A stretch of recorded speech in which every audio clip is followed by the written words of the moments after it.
Hey beautiful people, what's up and welcome back to my channel. Thank you so much for stopping by today. How are you all doing? Thank you for being here. So real quick, we're jumping right into this video. So since my relocation, since I moved to Canada, I've gotten asked a bunch of questions from different people. People slide into my DMs and ask me questions, but the questions are almost always the same. So I decided to just start answering the questions in videos like this because I always have to answer people one by one and it's just time consuming and draining. A lot of times I even have to send voice notes. Those that have messaged me can testify that I just send voice notes, but I keep doing it over and over again. And these days I'm really busy and I just sometimes may not be able to answer people's questions on time. I've even had somebody tell me, you're posting on Instagram, but you haven't answered my question or you haven't responded to my message. Like as if they are the ones that brought me to where I am. That one is even aside. So I just decided to create this video or this series of videos that I'll be creating so that I can easily, if somebody like asks me those questions, I can easily refer them to this video instead of having to repeat myself over and over again. In fact, it's exhausting having to say it over and over again. So today I'm going to be answering two questions that people have asked a lot about, moving to Canada or relocating to Canada in my experience. So if you're interested, just keep watching. All right. So I don't understand why my voice is so raspy today, but just take it like that. Also, my daughter is over here eating. So if you're hearing her talking little by little, if you're hearing her inside the video, just know that she's just here eating. Okay. So the first question, I even know the question at the top of my head. I don't even need to note it down or something. People ask me about accommodation, like a bunch of people that have gotten like their visas, or in fact, I've even had people that have gotten permanent residency. I was telling somebody, you are my senior in this thing, because yeah, my senior in this thing because me, I'm just an international student, and you already have your permanent residency and you're moving to relocating to Canada. And the person was very gracious, even prayed for me and said, "Don't worry, you will get it," things like that. So I've had international students, permanent residents, people that are just moving to Canada, even people on work permit, just message me and ask me about like accommodation, especially people that are coming to the city that I currently stay, Kamloops, or the province that I currently stay in, British Columbia. So if you are thinking of relocating to British Columbia, or you just want to know about like how to get accommodation, like what are the price ranges for housing, and how do people get housing and things like that. So basically, let me just start by saying that I am speaking specifically for British Columbia, or more specifically for Kamloops.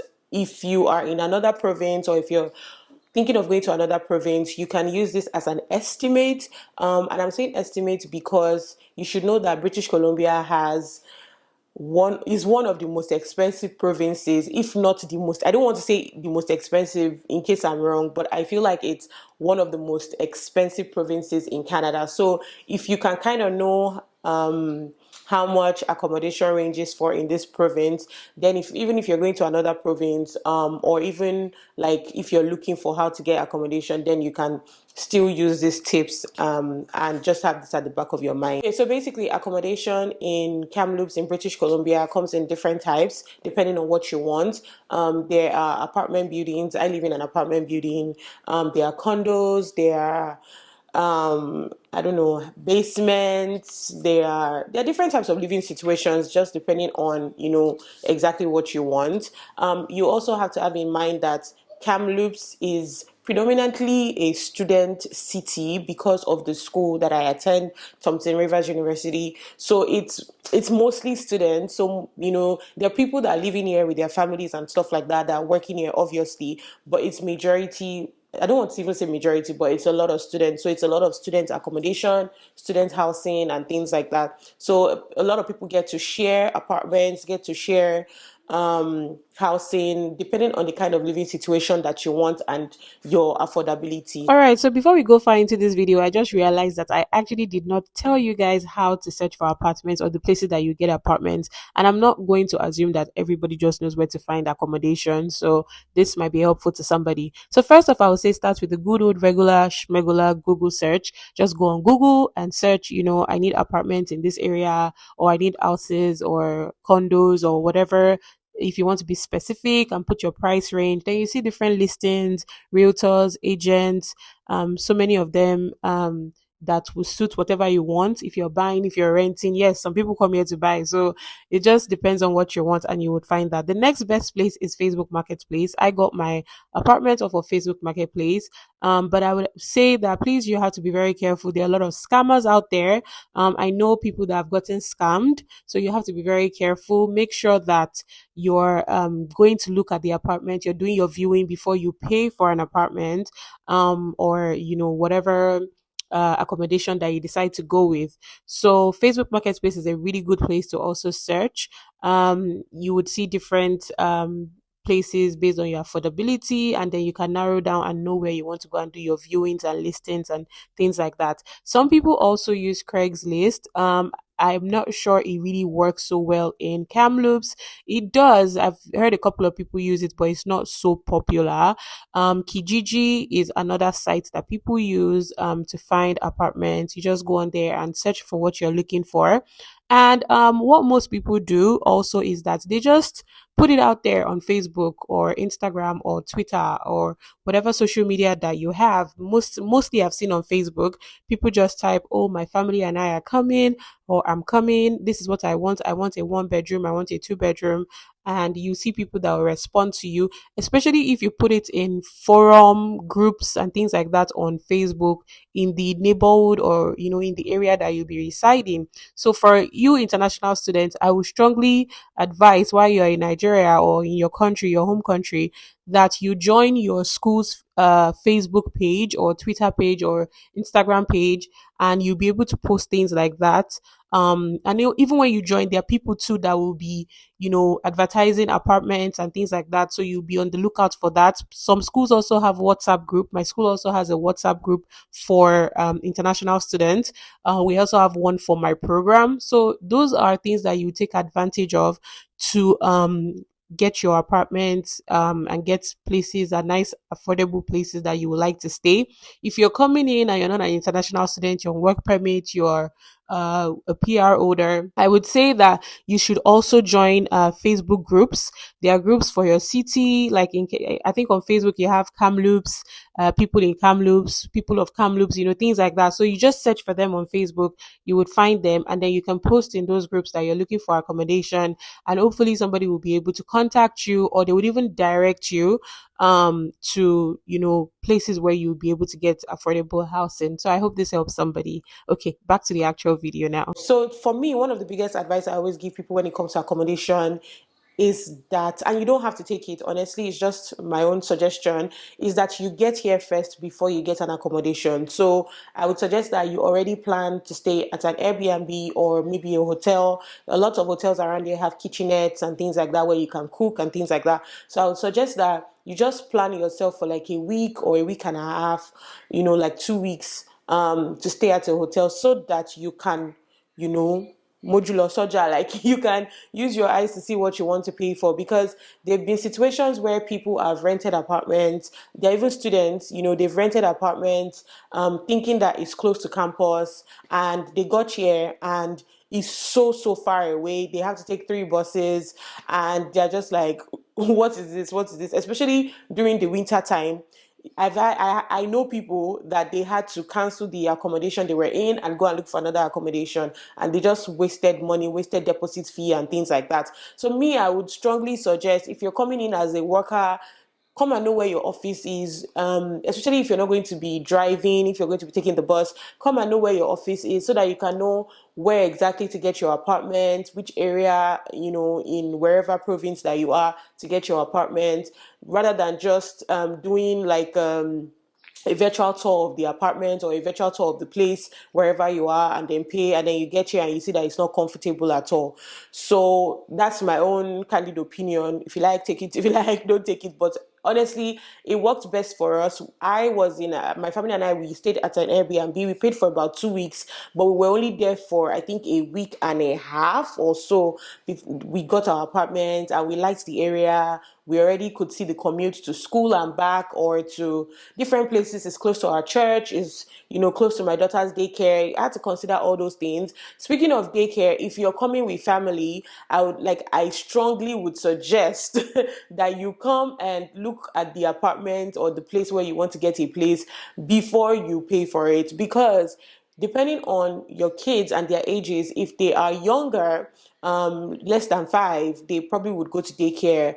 You may not be able to see daycare in the school, in the area that you get your apartment. You might be far away wherever you get daycare, but that's not even the main issue. The other issue is that your kids that are above 5, that are going to be in grade 1, grade 2, regular school or even kindergarten, if you want them to go to public schools, they have to go to schools in their catchment area, which means the area that you have your accommodation. So if you go to an area where you don't like, personally for me, the area where we stay, I'm not a fan of the public school in the area where we stay. I thought I was the only one. I had conversations with people in our church, and a lot of people did not take their kids to the public school in our area. Now there are other public schools in another area in this same city that Omo is just awesome, but then the rent prices in that area it joke.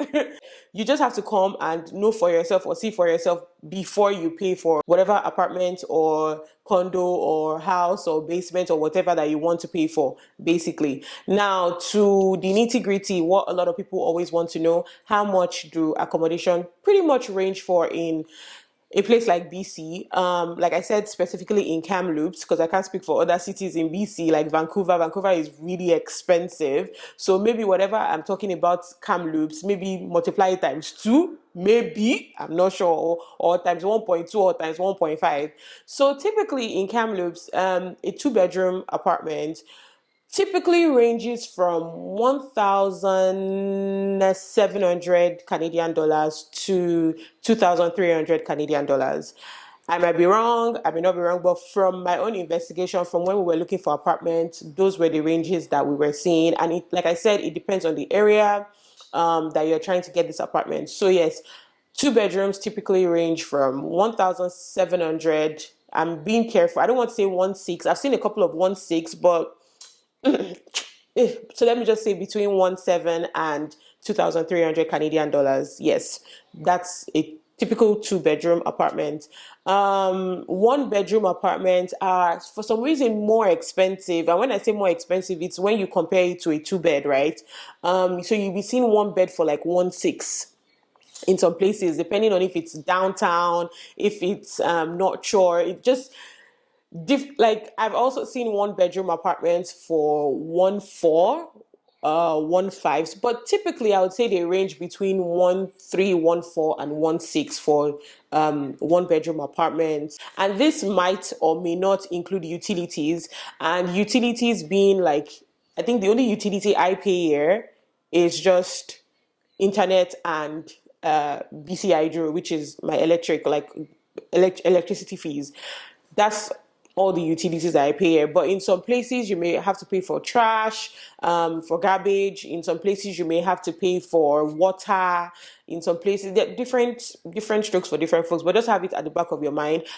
In the winter time, your hydro fees, well, BC hydro fees, that's your electric fees, they are higher because obviously you're turning on the heater and things like that. But now that it's like summertime, in fact, the drop, I was shocked, like significantly lower. So those are the other things to also consider. So now I've spoken to those that are coming with like families, because I'm sure they're the ones looking for like 1-bedroom studio, 2-bedroom, basically. Now, if you're coming as a student, I know the school has like on-campus accommodation. Somebody had asked me, and I said the school has on-campus accommodation, but you have to pay the money in bulk, like at once. So on-campus accommodation for the semester can range from like $3,000 to $4,000 per semester. But you might be sharing with people, and you'll be sharing freezer space, fridge space. You share, things like that. So I don't know how much of a fair deal it is, but it's on campus, and it's safe and things like that. Everywhere is safe. Sorry, almost everywhere here is safe. I haven't had incidents, like security incidents, since I came here, and we've been here for 6 months. So yeah. Then students also leave off campus. They prefer to just rent their accommodation off campus. In fact, I remember when we were doing like our orientation, they had asked us, they asked all of us in the hall, we were a lot, we were like 1,000 something, and they asked us and said, how many of you are staying on campus? And people, like not very much people put their hands up. And they said, how many of you are staying off campus? And almost everybody raised up their hands. Now, for off campus accommodation, students typically share accommodation. So you even have landlords that they know, because it's, like I said, it's a student town, so they know and they're willing to let you share accommodation with them or with other tenants that they have in that apartment or in that house or whatever the situation might be. Now, if you're sharing, it also depends on how many rooms and how many people that are going to be there. But from discussions I've had with my friends or people that I know that are sharing, typically they share, like, to just have your one room to yourself is always on an average of between $700 and $900 per month. Yeah, between 700, maybe you would see 650, maybe. So between 700 and 900 Canadian dollars per month to share like an apartment. And when I say to share, you have a common room, like your sitting room. There's a TV there. You have a kitchen that is common to everybody. It also now depends on if you're going to be sharing toilets or if you're not going to be sharing toilets and bathrooms. Some places come en suite, so you have your own toilet and bathroom to yourself. Some places don't, so you have to share, and that's why the price might differ depending on. That's why sometimes you might see 650 if you are going to, maybe there are like 3-4 people or 3-4 rooms, and there's one bathroom. Maybe you'd see like 650 or even 600, but typically it always ranges between 700 and 900 Canadian dollars, basically, per month. Also have to share freezer space or fridge space. I've seen some places where they've had to have 2 fridges just so that I can accommodate everybody's food and things like that. Maybe have a timetable on who is cooking when or where, so that people don't crash into each other in the kitchen and things like that. That's one part for students. Now, also students also share rooms. So landlords even advertise it. So you would see that, like, it's an apartment, maybe for example a house, and 2 people are sharing one room, like you and your sister or you and your brother were in a room in your house, in your parents' house. I've also seen such situations, and in those situations those people typically pay like 300, 400 per month, Canadian dollars per month, 300, 400 per month, to, I've heard people pay 500, 600 to share a room.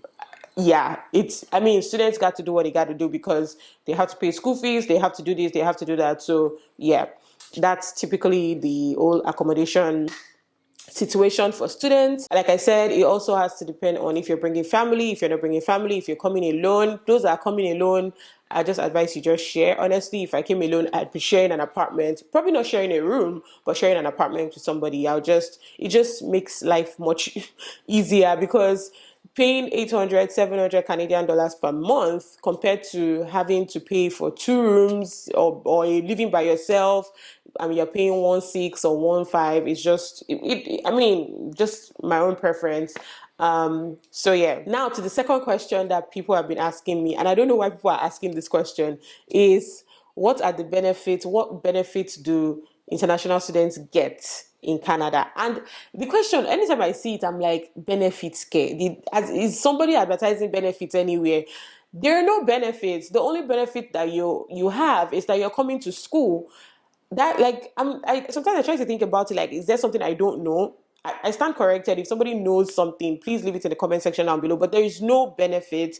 You're coming to school. When you were applying for your visa, you told them that you could pay your school fees, you could take care of yourself, you showed proof of funds and things like that. So which benefit exactly are you talking about? Like, I don't know. I stand corrected. But it's only like permanent residents that get benefits and citizens that get benefits. I personally don't know of any benefits for international students. There's no they're not giving you tuition rebate, what they call that thing. They're not reducing the amount of tuition that you're paying. They're not giving you, like, those that are coming with kids, they're not giving you any discounts because you're coming with your kids or whatever. You are an international student. When you were applying for your visa with your family, you said you could cater for yourself. So there's no what do you call it? I'm sure not aware of any type of benefits for international students. The only benefit I know is when you're done, you apply for your postgraduate work permit and you get it, hopefully, in Jesus' name. But I don't know of any other benefits, but permanent residents and citizens, that's a different. I think they do. I'm sure they do have. I'm not privy to that information, so I cannot tell you that. Yes. So thank you guys so much for watching this video. I plan to come back to answer some more questions that people have asked me.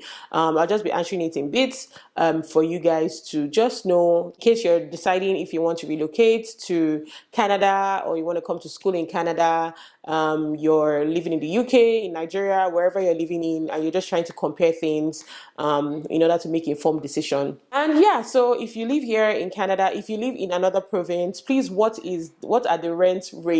I actually would want to know. I want to compare. Like, so if you live in Alberta, you live in Saskatchewan, you live in Ontario, what are your rents like? You live in Nova Scotia, just let me know. Leave it in the comment section down below. And yeah, thank you so much for watching this video, and I will definitely see you guys in the next one. Bye guys.